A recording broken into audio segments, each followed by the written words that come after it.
Now I would request Dr. B.M. Rudramuni sir to deliver a few words for the audience.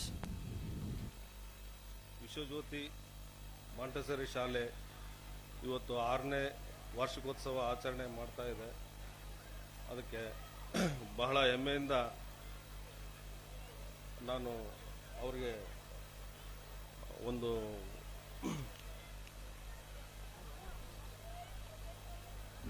ಅಭಿನಂದನೆಗಳನ್ನು ಸಲ್ಲಿಸುತ್ತಾ ವೇದಿಕೆ ಮೇಲೆ ಇರ್ತಕ್ಕಂಥ ಗಣ್ಯರಿಗೆ, ಬಸವರಾಜ ಪಾಂಡವರಿಗೆ ಹಾಗೂ ರವಿಕುಮಾರ್ ಅವರಿಗೆ ಹಾಗೂ ನನ್ನ ಆತ್ಮೀಯ ಗೆಳೆಯನಾದ NG ಲಿಂಗಣ್ಣ ಅವರಿಗೆ ಈ ಮಾಂಟೆಸರಿ ಶಾಲೆ ಬಗ್ಗೆ, ಮಾಂಟೆಸರಿ ಪದ್ಧತಿ ಬಗ್ಗೆ ಒಂದೆರಡು ಮಾತು ಹೇಳ್ತೇನೆ.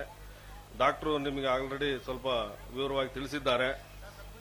ಈಗ 6 ವರ್ಷದ ಕೆಳಗಡೆ ಈ ಮಾಂಟೆಸರಿ ಪದ್ಧತಿ ನಾವು ಆಮೇಲೆ ಎಲ್ಲ ಈ ಸಂಸ್ಥೆಯವರು ನಾವು ಎಲ್ಲ ಕಲಿತು ತಗೊಂಡು ಬಂದಿರೋದು. ಅಂದ್ರೆ ಈ ಪದ್ಧತಿಯನ್ನ ಅಳವಡಿಸಿದರೆ ಮಕ್ಕಳಲ್ಲಿ ಏನಾದರೂ ಬದಲಾವಣೆ ಆಗಬಹುದು ಅಂತೇಳಿ ಒಂದು ಉದ್ದೇಶಪೂರ್ವಕವಾಗಿ ಈ ಪದ್ಧತಿಯನ್ನ ಅಳವಡಿಸೋದಕ್ಕೆ ನಮ್ದು ಒಂದು ಶಾಲೆಯನ್ನ ನಾವು ತೆರೆದಿದ್ದೇವೆ.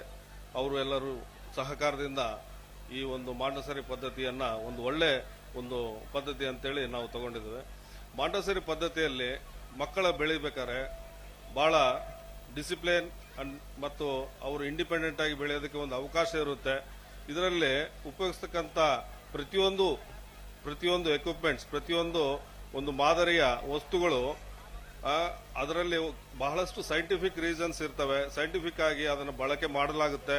ಅದರಲ್ಲಿ ಒಂದು ಈ ಬೇರೆ ಒಂದು ಪದ್ಧತಿಯಲ್ಲಿ ನಡೆಸ್ತಕ್ಕಂಥ ಒಂದು ಶಿಕ್ಷಣದಲ್ಲಿ ಇದರಲ್ಲಿರ್ತಕ್ಕಂಥ ಶಿಕ್ಷಣದಲ್ಲಿ ಬಹಳ ವ್ಯತ್ಯಾಸ ಇದೆ. ಮಾಂಟೆಸರಿ ಪದ್ಧತಿಯನ್ನ ಅದರಲ್ಲಿರ್ತಕ್ಕಂಥ ವೈಜ್ಞಾನಿಕ ಹಿನ್ನೆಲೆಯಲ್ಲಿ ಟಚ್ ಅಂಡ್ ಫೀಲ್ ಅಂತೇಳಿ, ಆಕ್ಚುಲಿ ಅದು ಮುಟ್ಟಿದ್ರೆ ನಮಗೆ ನಮ್ಮ ಎನರ್ಜಿ ಪಾಸ್ ಆಗಿ ಬ್ರೈನ್ ಸೆಲ್ಸ್ ಮಲ್ಟಿಪ್ಲಿಕೇಶನ್ ಸ್ಟಾರ್ಟ್ ಆಗುತ್ತೆ. ಆಕ್ಚುಲಿ ಮಕ್ಕಳಲ್ಲಿ ಬ್ರೈನ್ ಸೆಲ್ಸ್ ಇಂಪ್ರೂವ್ ಆಗಬೇಕಂದ್ರೆ 10 ವರ್ಷದವರೆಗೆ ಅದಕ್ಕೆ ಅವಕಾಶ ಇರುತ್ತೆ ಅಂತ ನಾನು ಕೇಳಿದ್ದೇನೆ. 10 ವರ್ಷದ ಒಳಗಡೆ ನೀವು ಯಾವುದೇ ಮಕ್ಕಳಲ್ಲಿ ಈ ಬ್ರೈನ್ ಸೆಲ್ಸ್ ನ ಇಂಪ್ರೂವ್ ಮಾಡೋಂತ ಒಂದು ಪದ್ಧತಿ ಇದೆ ಅಂತಂದ್ರೆ ಈ ಮಾಂಟೆಸರಿ ಪದ್ಧತಿ. ಮಾಂಟೆಸರಿ ಪದ್ಧತಿಯಲ್ಲಿ ಹಲವಾರು ವಸ್ತುಗಳು, ಹಲವಾರು ಎಕ್ವಿಪ್ಮೆಂಟ್ಸ್ ಇದಾವೆ, ಸೈಂಟಿಫಿಕ್ ಎಕ್ವಿಪ್ಮೆಂಟ್ಸ್. ಆ ಎಕ್ವಿಪ್ಮೆಂಟ್ಸ್ ಮುಖಾಂತರ ತಿಳಿಸುವಂತದೇ ಒಂದು ಎಜುಕೇಶನ್ ಸಿಸ್ಟಮ್ ಇದು.